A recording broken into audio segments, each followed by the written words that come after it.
Oasis, a band that during the prime of their career changed the music industry and the world, taking the popular rock music of the 1990s and shifting it from the dark tones of Seattle's grunge to what would become to be known as Britpop, ushering in a new British invasion, combining influences from bands like the Beatles and the Sex Pistols, and giving the world some of the most incredible tracks and amazing melodies that we have seen to date.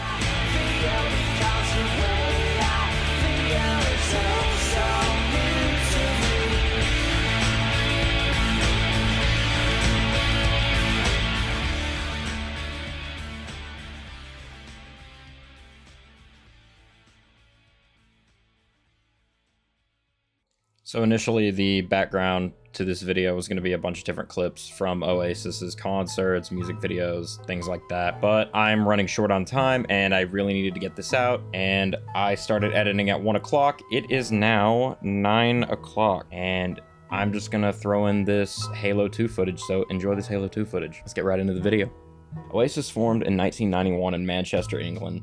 The band's original lineup consisted of brothers Liam and Noel Gallagher. Liam was lead vocalist and Noel Gallagher was lead guitarist, along with bassist Paul McGuigan, rhythm guitarist Paul Arthurs, and drummer Tony Carroll. They were part of the rise of the 1990s Britpop genre. They came up with bands such as Blur, Suede, Radiohead, and Pulp. Oasis was one of the big four bands. The big four Britpop bands of the 1990s being Oasis, of course, Blur, Suede, and Pulp. Originally, Oasis was called The Rain, consisting of Arthurs, Carroll, and McGuigan. They let their original lead vocalist, Chris Hutton, go and replaced him soon after with Liam Gallagher, who suggested that they change the band's name to Oasis. During this time, Liam's brother Noel had been a roadie for the band Inspiral Carpets. Soon after Oasis's first show, which Noel had attended, he joined the band as their lead guitarist and their main songwriter. So the band's style is very akin to the Beatles. Honestly, if you're a Beatles fan, then it's almost a given that you'll like Oasis. And if you don't really like a whole lot of their work, you can at least find some songs or even an album or two that you will enjoy.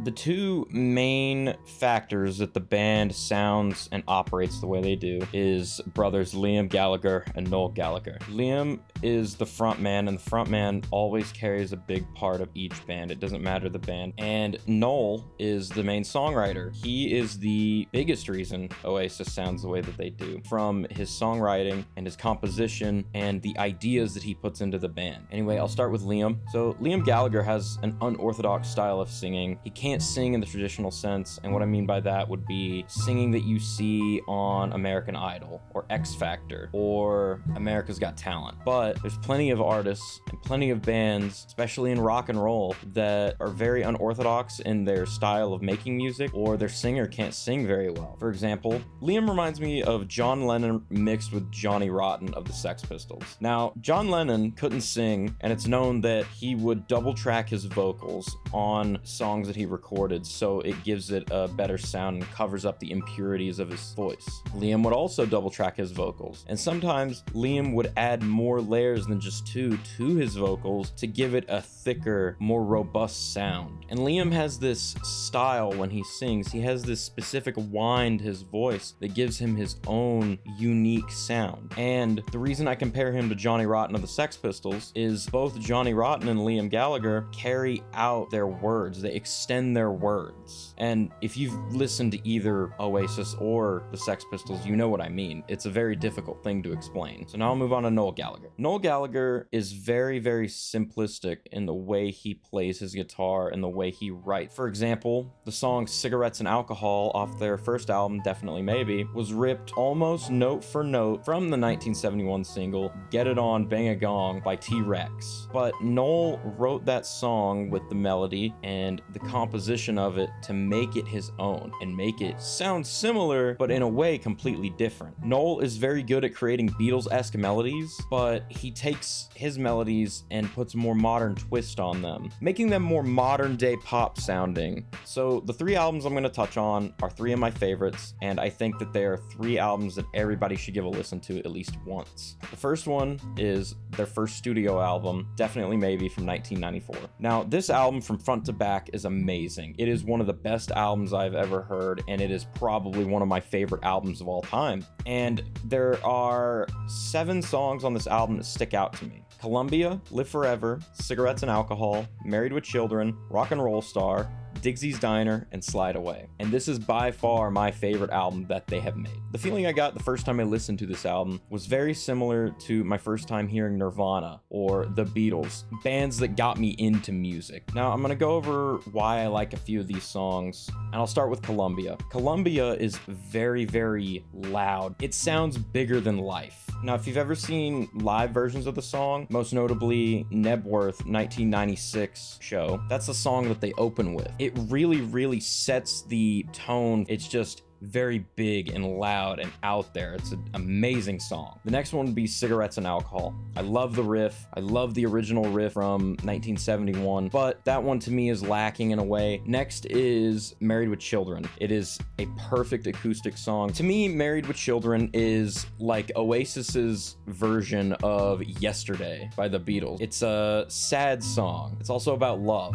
and it is a great track to give a listen. I highly recommend it. I love that song. I listen to it so much. And then the final one is Rock and Roll Star. Rock and Roll Star is very much like a 1970s or 1980s classic rock song. It's out there, it's loud, it's in your face. It is not afraid to be what it wants to be, and I love that about it. It was actually the first Oasis song outside of Wonderwall that I had heard and fell in love with. Now, moving on to their second studio album, which would be What's the Story? Morning Glory from 1995. This is possibly one of the greatest albums ever made. It's not my favorite out of their discography, but it's up there. And it is their most popular album, and it gave the world their most popular song, Wonderwall. Everybody knows Wonderwall. Your dog probably even knows Wonderwall. Now, my favorites on this album, Roll With It, Don't Look Back in Anger, Hey Now, Some Might Say, She's Electric, and Champagne Supernova. So I'm only gonna touch over a few songs on this album as well. So the 3 that stick out to me on this one are Hey Now, She's Electric, and Champagne Supernova. So Hey Now is my favorite Oasis song of all time. It has a melody that I think is unmatched by anything that I've ever heard in my life. I could make an entire 10-minute long video about how great this song is. I've never heard anything like it in my life, and I don't think I will ever hear anything like it again. It is just an amazing song. Then you have She's Electric. She's Electric is very, very romantic. It's a very, very great song. It reminds me of Follow You Down by the Gin Blossoms or Mr. Jones by Counting Crows. And then the next one is Champagne Supernova. Champagne Supernova is like mixing a pop song and a psychedelic rock song. The lyrics don't really have any meaning, and I enjoy that about it. I kind of like that a song doesn't really have any particular meaning, and it's completely up to the listener to decide what it means. It's a very, very creative way to do something, I feel like. The best part of this song, in my opinion, is the guitar solo. I love the guitar solo in this song. It's incredible. I know I didn't list Wonderwall on there. A lot of people like Wonderwall. I like Wonderwall, but I'm gonna be honest, Wonderwall is an overplayed song, and honestly, Champagne Supernova is insanely underrated compared to Wonderwall. Champagne Supernova is just a better composed song. And then the final album, which is Be Here Now. Be Here Now came out in 1997, and it is the 3rd studio album. This album is hard for me to pick favorites on because I love this entire album from start to finish. And if I had to rate my 3 favorite albums, it would be Definitely Maybe or Be Here Now.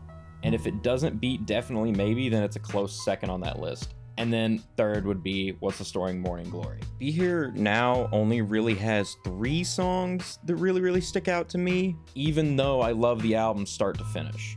Personally, I think listening to it from start to finish is the best way to experience the album rather than just listening to certain songs. If I'm going to listen to Be Here Now, I'm going to listen to it from start to finish. But the 3 songs that really stuck out to me when I first listened to it were The Girl in the Dirty Shirt, Fade In Out, and Stand By Me. And mainly, The Girl in the Dirty Shirt was the #1 song that stuck out to me. I love everything about that song. From the drums to the bass to the guitar, the melody is amazing. Everything about that song is just incredible. Now, originally this video was a lot longer. I really wanted to do a deep dive into why I enjoy this band so much, and I am doing that. However, I realized that I hit way over 30 minutes of just raw, unedited dialogue. So I'm gonna refer to this one as a demo. If you would like to see my deep dive into the band, then I recommend to go check out my YouTube channel. I want that video to be more like the intro to my video. I want it to be more of a documentary style. But if you're wanting to learn more about the band, or you just want to hear my take on it, you can find that video here when it gets uploaded.